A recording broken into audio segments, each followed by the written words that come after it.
Hello friends, welcome to my YouTube channel RZ study club. एक बार दोबारा स्वागत है हमारे इस नए यूट्यूब चैनल पर, जिस पे हम बात कर रहे हैं क्लास 10 की साइंस की रासायनिक अभिक्रिया एवं समीकरण।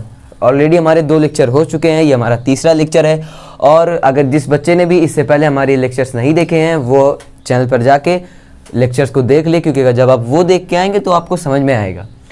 आज का हमारा टॉपिक है संतुलित रासायनिक समीकरण का महत्व। लेकिन इससे पहले मैं जो इसके पिछले वाले लेक्चर में जो मैंने समीकरण आपको बताया था कि किस तरह से संतुलित करना है, मैंने आपको बताया था, उसको एक बार रिपीट में कर देता हूँ। जो हमारा रासायनिक समीकरण था वो क्या था? Fe+H2O क्रिया करके क्या बनाता है? Fe3O4+H2। ओके, ये था हमारा रासायनिक समीकरण भाई। इससे पहले वाली में तो हमने कैसे इसे संतुलित किया था, मैं अब वो पूरा दोहराने वाला तो नहीं हूँ, लेकिन फिर भी यहाँ पे क्योंकि यहाँ पे 3 है इसलिए मैंने यहाँ पे लगा दिया था 3 आयरन, यहाँ पे 3 है हाइड्रोजन, यहाँ पे ऑक्सीजन 4 है, यहाँ 4, तो मैंने यहाँ पे 4 लगा दिया था। लेकिन हाइड्रोजन यहाँ पे 8 हो गया था, इसलिए मैंने यहाँ पे लगा दिया था 4। तो ये हो गया था हमारा रासायनिक समीकरण संतुलित। लेकिन उसके बाद मैंने आपको क्या बताया था? रासायनिक समीकरण लिखने के लिए मैंने आपको 3 चीज़ें बताई थी। पहला, सिंबल का यूज़ आप करेंगे, FeHO, जिस हम सिंबल का यूज़ कर रहे हैं। दूसरी बात बताई थी कि वो संतुलित होना चाहिए, हमने संतुलित भी कर दिया। तीसरी बात मैंने आपको ये बताई थी कि इसमें हम यूज़ करेंगे अवस्थाओं का यूज़ करेंगे। अवस्थाओं का भी शॉर्ट फॉर्म, जैसे मैंने आपको बताया था कि अगर ठोस है तो उसका क्या हो जाता है? Solid, S। अगर लिक्विड है यानी द्रव है तो क्या हो जाएगा? L। और अगर गैस है तो उसका क्या हो जाएगा? G। ठीक है, तो ये हमारा आयरन क्या है? हमारा आयरन है सॉलिड। ठीक है, हमने इसके नीचे लिख दिया S। जल क्या है भाई? हमारा लिक्विड है, हमने लिख दिया L। Fe3O4 आयरन परऑक्साइड क्या है? हमारा है सॉलिड। और हाइड्रोजन क्या है? हमारी गैस। ठीक है, तो मैंने आपको ये बता दिया, अब ये समीकरण संतुलित हो चुका है। ठीक है, अब मैं आपको उससे पहले इस टॉपिक पे जाने से पहले आज की टॉपिक एक और एग्जांपल बता देता हूँ, जिससे आप समझ जाएं कि रासायनिक समीकरण किस प्रकार से संतुलित किया जाता है। जो हमारा एग्जाम्पल है ये आपकी बुक से आप देख सकते हैं, Mg+O2। ये क्या बनाता है? MgO। ठीक है, ये है हमारी रासायनिक अभिक्रिया Mg+O2, इसने क्या बनाया? MgO। अब इसमें ये देखिए, आप मैंने आपको जो तरीका बताया था वो तो मैंने आपसे चार्ट से बताया था कि आप क्या करेंगे, चार्ट बनाएंगे, अभिकारक की संख्या लिखेंगे, उत्पाद, और फिर पता करेंगे कौन सा तत्व अभिकारक में कितनी बार है, उत्पाद में कितनी बार है। ठीक है, तो मैं यहाँ पे आपको सिंपल ही देखता हूँ। Mg यहाँ पर कितना है? यहाँ पे Mg है 1। ठीक है, यहाँ पे Mg कितना है? 1। यहाँ पे ऑक्सीजन कितना है? 2। यहाँ पे Mg कितना है? 1 है। ये तो मैंने जान गया भाई, 1 है ये। लेकिन ऑक्सीजन यहाँ पे 2 है, यहाँ पे 1 है। ये थोड़ा गड़बड़ हो गई भाई, ये तो नहीं होगा। तो अब हमें क्या करना है? यहाँ पर यहाँ पे ऑक्सीजन ऑलरेडी 2 है, हमें यहाँ 2 बनाना है। तो हम क्या करेंगे? इसमें गुणा कर देंगे। तो यहाँ पे 2 लगा दिया हमने। मैंने आपको बताया था कि यहाँ पे 2 लगाया तो क्या हो गया? ये 2 MgO हो गया। ठीक है, लेकिन अब हमारा ऑक्सीजन तो 2 हो गया, ये तो क्लियर हो गया, लेकिन हमारा मैग्नीशियम भी 2 हो गया भाई, ये भी एक दिक्कत आ गई। तो अब क्या करेंगे? हम दिक्कत को सॉल्व करेंगे। यहाँ पे भी हम 2 से गुणा कर देंगे। यहाँ पे 2 Mg हो गया, यहाँ पे भी हो गया 2 Mg, यहाँ पे 2 ऑक्सीजन, यहाँ पे भी 2 Mg और 2 ऑक्सीजन। यह हमारा रासायनिक समीकरण संतुलित हो गया।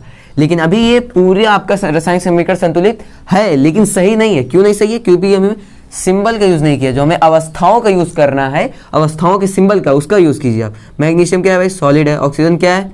गैस। और मैग्नीशियम परऑक्साइड क्या हो जाता है भाई? ये सॉलिड हो जाता है। ठीक है, तो आप समझ गए होंगे कि ये मैंने किस तरह से आपको एग्जांपल भी दे दिया, इससे पहले भी करवा दिया है, और रासायनिक समीकरण का संतुलित भी करवा दिया है। तो अब मेरे ख्याल से आप समझ गए होंगे। तो चलते हैं आज के जो हमारा टॉपिक है उसकी तरफ चलते हैं। तो फ्रेंड्स, आपको बैलेंस करना, संतुलित करना तो आ ही गया होगा समीकरण को। तो अब हम चलते हैं आज की टॉपिक की तरफ, जो हमारा है संतुलित रासायनिक समीकरण का महत्व। मतलब मैंने आपको ये बता दिया कि रासायनिक समीकरण को संतुलित करना चाहिए, लेकिन क्यों करना चाहिए भाई? क्वेश्चन आप कर सकते हो हमसे, तो कोई भी कर सकता है क्वेश्चन कि भाई समीकरण का महत्व क्यों है, संतुलित रासायनिक समीकरण का महत्व। तो संतुलित रासायनिक समीकरण का महत्व मैं आपको याद दिला दूं, आपने पढ़ा होगा द्रव्यमान संरक्षण का नियम। लिख दूं मैं यहाँ पर द्रव्यमान संरक्षण का नियम। इस क्वेश्चन का आंसर है द्रव्यमान संरक्षण का नियम। द्रव्यमान संरक्षण का नियम क्या कहता है भाई?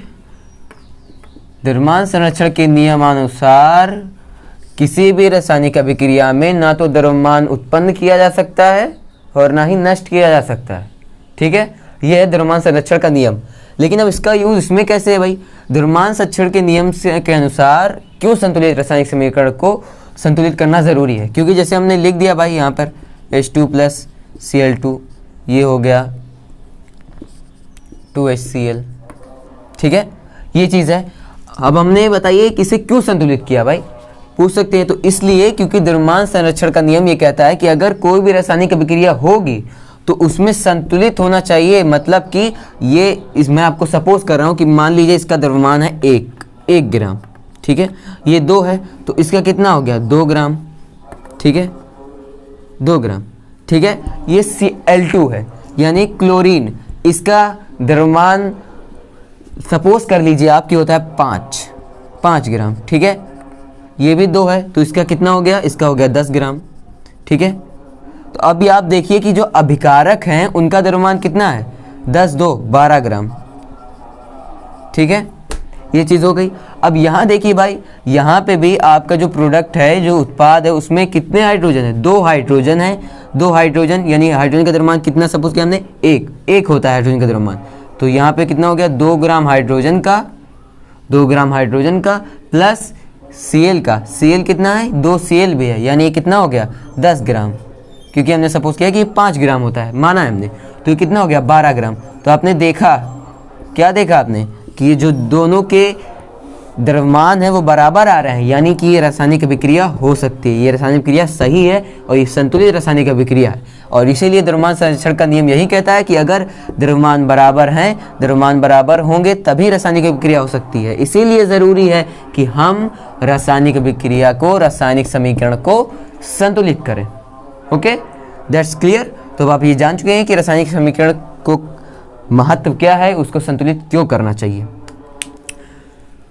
अब मैं दूसरी अभिक्रिया ले रहा हूँ, एक दूसरी अभिक्रिया जो हमने देखा था। जैसे हमने ले लिया कि Fe+O CO2, ये बन रहा है भाई, ये एक अभिक्रिया है।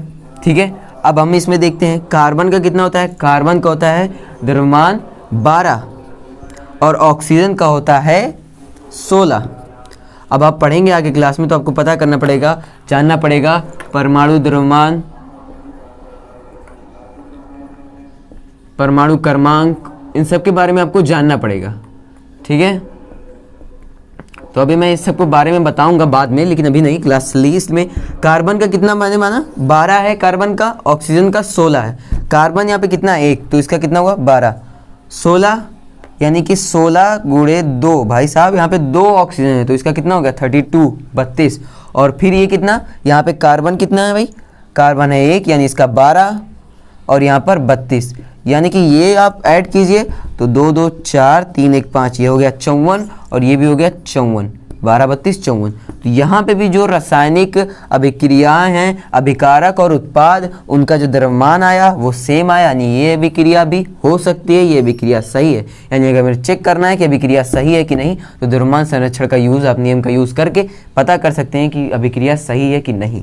ठीक है, तो रासायनिक अभिक्रिया का महत्व, संतुलित रासायनिक समीकरण का महत्व आपको समझ में आ गया होगा कि अगर हम इसे संतुलित नहीं करेंगे तो हमारा जो द्रव्यमान है वो बराबर नहीं आएगा, दोनों बैलेंस नहीं रहेगा। अगर बैलेंस नहीं करेंगे तो द्रव्यमान बराबर नहीं आएगा, बराबर नहीं आएगा तो अभिक्रिया ही नहीं होगी। ठीक है, तो मेरे ख्याल से आज के लिए इतना ही काफ़ी है। तो आज का लेक्चर हम यहीं पे ख़त्म करते हैं। अगर आपने हमारे प्रीवियस लेक्चर नहीं देखे हैं तो वो आप देख लीजिए ताकि आपके आगे के टॉपिक्स क्लियर रहें। और हमारे चैनल को अगर अभी तक आपने सब्सक्राइब नहीं किया है तो सब्सक्राइब कर दीजिए और लाइक का बटन ज़रूर दबा दीजिएगा, शेयर भी कीजिए ताकि आपके ज़्यादा से ज़्यादा दोस्त इसे देख पाएँ। और अगर आपको कुछ कमी लग रही है या आपको कोई चीज़ नहीं समझ में आए तो आप हमें कमेंट करके बता सकते हैं, हम उसमें आपको फिर से बताएँगे, समझाएँगे। और मिलते हैं अगले लेक्चर में।